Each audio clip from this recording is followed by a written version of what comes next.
Udah. Sini. Aduh. Weh, apaan nih? Apa tuh? Apaan ini ya? Selamat Anda mendapat 500 juta. Wah, ini mah kalau kata gua penipuan sih mah. Nggak mungkin salah. Nggak mungkin 500 juta mah, gede banget. Malahan justru itu, duitnya gede. Mana mungkin penipuan, Pak? Nggak, penipuan. Tapi ya, kalau lu dapat 500 juta beneran, lu mau beli apa? Untuk sekarang sih, gue cuma pengen beli parfum. Kalau lu tuh? Kalau gua bakal bikin lahan pertanian. Ntar warga sekitar gua bakal jadi pekerja petani di situ, terus rakyat itu bakal ini deh sejahtera. Kenapa, Pak? Kayaknya gua mau beli alat penambangan yang banyak deh. Alat penambangan. Lah, buat apaan? Biar gue bisa nebang banyak pohon. Terus gue bisa bangun mall, apartemen. Kayak pejabat-pejabat kita. Peace. So gaya banget ya. Ini namanya juga nggak hayal, coy. Gaya banget lu. Kayak lu nggak jelas, tau nggak sih? Udah. Udah mau hujan nih, balik aja yuk. Yaudah, ayo. Yuk. Tuh mau jalan-jalan. Yaudah, sama dong. Assalamualaikum, kenalin saya Reski. Saya kuli bangunan. Saya tuh selalu mikir kenapa orang-orang selalu mikirin liburan, sedangkan saya selalu mikirin adik saya. Bang, ke depan yuk. Lah, Jakarta mau lagi banjir. Ya ke Tangkuban Perahu. Lah itu perahunya lagi bocor. Udah bang, kapan kita jalan-jalan ini? Ente ngeluh mulu, nggak punya duit bilang aja. Lah itu ente tahu. Ya. Selamat siang semua, perkenalkan nama saya Adelia Zahra Nasution. Hari ini saya akan mewawancara teman saya yang bernama Divana. Halo semua, perkenalkan nama saya Divana Zedeka. Oke, hari ini aku mau nanya kamu nih. Boleh? Kan teks anekdot itu cerita singkat yang menarik karena lucu dan mengesankan. Iya benar. Nah, kalau struktur dari teks anekdot tuh ada apa aja sih? Struktur dari teks anekdot itu ada banyak, tapi aku bakal ngejelasin 3. Nah, pertama itu ada orientasi. Orientasi itu adalah bagian dari awal sebuah cerita yang biasanya menjelaskan tentang tokoh, latar belakang, waktu dan tempat, suasana, juga pengenalan otak tokoh. Lalu yang kedua itu ada komplikasi. Komplikasi ini adalah bagian yang merujuk kepada masalah atau ketentangan konflik yang dihadapi oleh tokoh dalam cerita ini. Biasanya bagian ini tuh menunjukkan hubungan sebab akibat yang membuat masalah dalam cerita itu jadi rumit.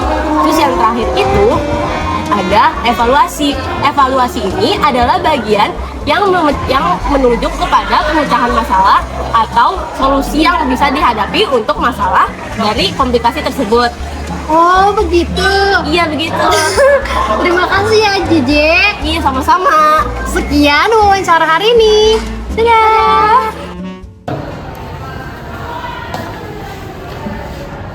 Wih, dari mana nih, Zah? Biasalah, dari kantin. Gue tuh suka heran sama lu, Zahra. Heran kenapa? Masalahnya lo itu kalau dimintain tolong sama Bu Rani, kayak bikin makalah, bikin laporan, atau catatan tuh selalu lama selesainya. Betul tuh, walaupun selesainya selalu saja berantakan, gue aja sampai pusing bacanya. Bener banget, gara-gara lo, Bu Rani selalu minta tolong gue buat bantuin menyusun tugasnya dari awal.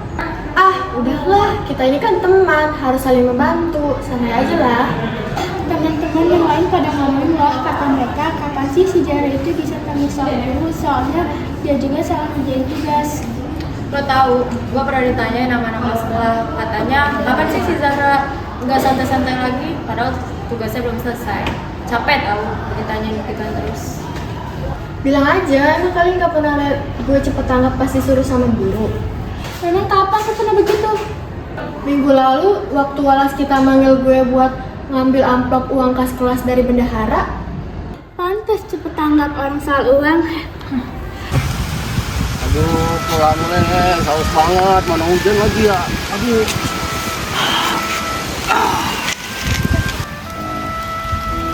Nih, Dingin. minum aja Sprint. Butuh yang dingin-dingin kan? Iya. Nih, cobain deh. Enak loh, segar. Serius? Ya serius? Enak banget. Halo semuanya, kembali lagi dengan saya, Adelia. Hari ini saya ingin mewawancarai teman saya. Boleh perkenalkan diri? Nama saya Alina Jelaka Indonesia. Oke Alina, jadi saya ingin bertanya nih, Sebenarnya apa sih pengertian gagasan umum? Gagasan adalah ide, pendapat, atau pemikiran seseorang terhadap suatu hal. Oh, gitu ya. Kalau perasaan apa sih pengertiannya? Perasaan yaitu reaksi emosional seseorang terhadap peristiwa atau keadaan seperti senang, sedih, bahagia, kecewa, dan sebagainya. Oh, kok gitu. Sekarang aku mau nanya nih yang terakhir. Apa jenis-jenis perasaan ada apa aja ya? Perasaan itu dibagi jadi 5, yaitu ada simpati, empati, peduli, dan kontra. Oke, terima kasih ya Lina. Oke, sekian wawancara hari ini. Dadah.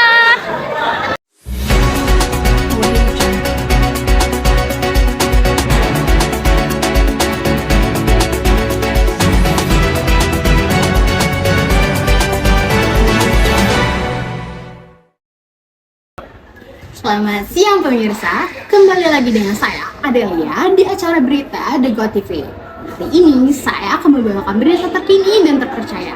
Berita utama hari ini adalah terjadinya festival di SMA Negeri 1 Cilengsi yang bernama Festara yang terjadi pada hari Rabu 2025. Festival ini berfokus pada penanaman pohon jambu dan menjahit taplak meja dari kain perca. Para siswa SMA Negeri 1 Cilengsi ikut berpartisipasi dalam acara tersebut dengan antusias dan penuh semangat. Demikianlah berita yang dapat kami sampaikan. Saya Adelia, pamit undur diri. Terima kasih.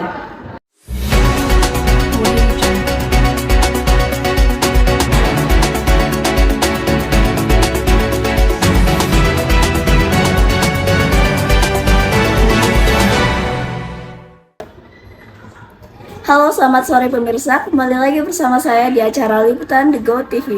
Bersama saya, Salani Tias yang akan menemani Anda dalam liputan spesial kali ini.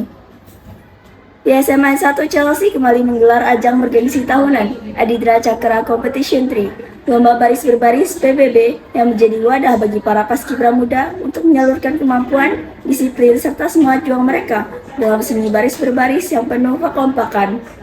Pelaksanaan lomba berlangsung pada Sabtu 18 Oktober 2025 di lapangan utama SMA N 1 Cilengsi. Dewan juri terdiri dari anggota TNI, PPI, serta juri profesional menilai setiap penampilan dengan teliti dan objektif. Selain memperebutkan trofi bergilir, para peserta juga berkesempatan meraih trofi tetap, uang pembinaan, dan sertifikat penghargaan. Demikian berita hari ini. Saya Salani Tias pamit undur diri. Terima kasih dan sampai jumpa.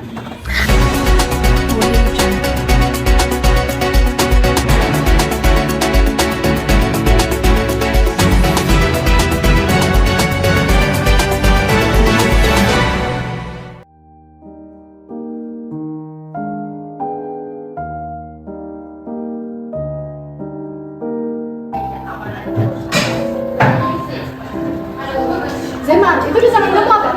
Nggak ada bu, nggak ada apa-apa. Coba sini tangan kamu. Ini apa-apaan kamu nyontek? Kamu mau jadi apa? Saya pengen jadi pengusaha bu. Kamu gimana mau jadi pengusaha yang sukses? Kalau jawab tulis aja kamu nyontek. Ya udah bu, ya maaf ya bu. Selamat siang pemirsa. Di sini saya, Senek Pradeva, sedang bersama narasumber. Bisa diperkenalkan diri terlebih dahulu sebelum wawancara? Halo semuanya, perkenalkan nama saya Nadia Selamat Harahap. Kan teks eksposisi itu kan teks yang berdasarkan sebuah dari sebuah peristiwa dan juga dari penelitian. Nah, kalau misalnya struktur teks eksposisi itu ada apa aja sih? Nah, struktur teks eksposisi itu memiliki 3 bagian utama. Yang pertama itu tesis. Tesis itu merupakan pernyataan umum dari suatu topik yang dibahas. Yang kedua itu ada argumentasi, yaitu berisi penjelasan singkat atau juga bisa rangkaian argumentasi dari si penulis. Yang ketiga ada penegasan ulang yang berisi kesimpulan atau juga penegasan ulang tentang argumen si penulis. Oh, jadi gitu ya. Oke, terima kasih ya Nadia.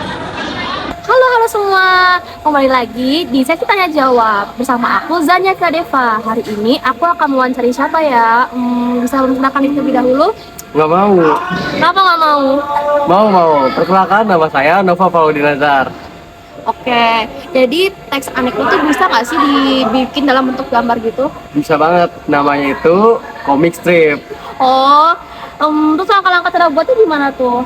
Yang pertama, kita harus nentuin cerita kita dulu. Yang kedua, kita bisa ubah cerita kita ke dalam bentuk naskah dalam komik itu. Yang ketiga, kita buat sketsa. Dan yang keempat, jika sketsanya sudah sesuai nih, kita bisa tuh nebelin sama ngasih warna sesuai apa yang kita mau. Oh alah gitu, ternyata nggak susah yang aku kira ya. Oke deh, makasih ya. Dadah Iya. semuanya.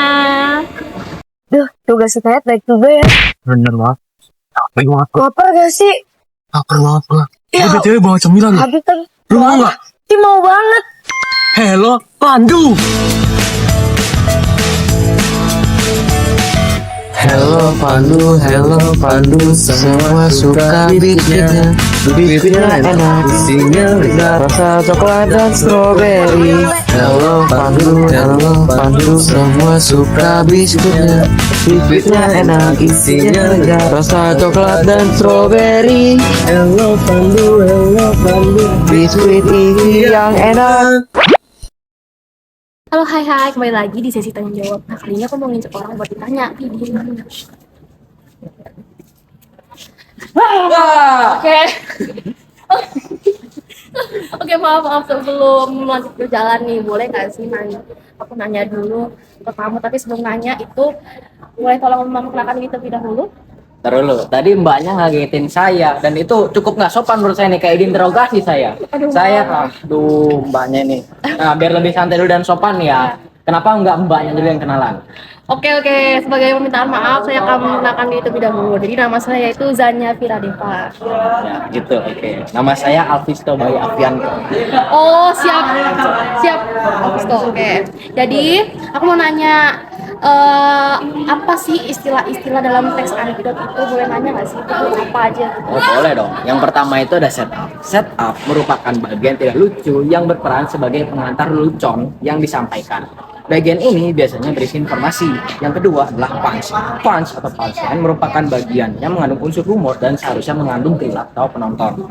Nah, yang ketiga itu beat, sepasang kesatuan setup dan punch yang membahas satu subtema disebut dengan BI. Nah, gampangnya beat itu adalah gabungan dari setup dan punch. Nah, yang keempat itu ada rule of three. Rule of three merupakan sebuah cara untuk mengundang tawa penonton. Oh, jadi gitu. Oke, emang jadi paham deh. Oke, makasih penjelasannya ya, Rata. Sekarang Alvito berlanjut berjalan lagi. Tapi sebelum lanjut jalan, kita pamitan dulu. Oke, dadah.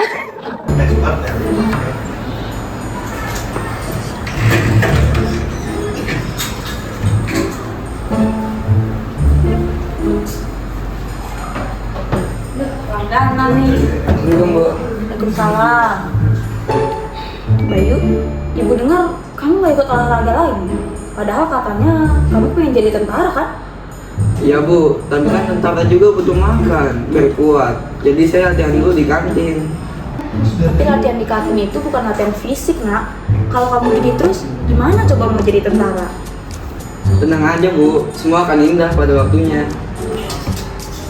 Terus ini gimana nih? Kalau tentara X6 masih latihan tidur, masih pemanasan tidur sebelum latihan. Bu, siapa yang ngupload itu? Ya ibu nggak tahu nak, tapi yang pasti indahnya dalam mimpi kan?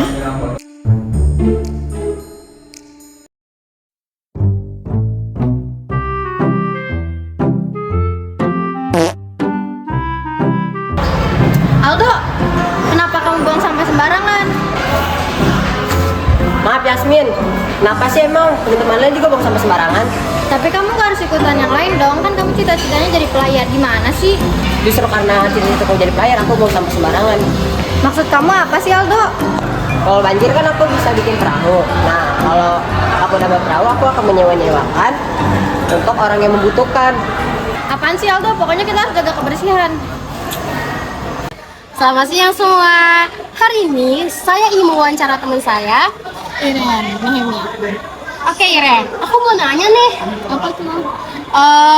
Menurut kamu infografik itu apa sih? Infografik itu adalah penyajian informasi, data, dan fakta dalam bentuk gambar, grafik, dan visual agar lebih mudah untuk dipahami dan menarik untuk dilihat. Oh, terus apa sih fungsi infografik itu? Fungsi infografik itu untuk memperjelas sesuatu secara cepat, ringkas, dan visual. Oh begitu ya. Terima kasih Ren. Sekian wawancara hari ini. Kira-kira kamu ingin jadi apa? Kalau aku sih cita-citanya ingin tugas video talkshow kelar ya. Setelah kita berjumpa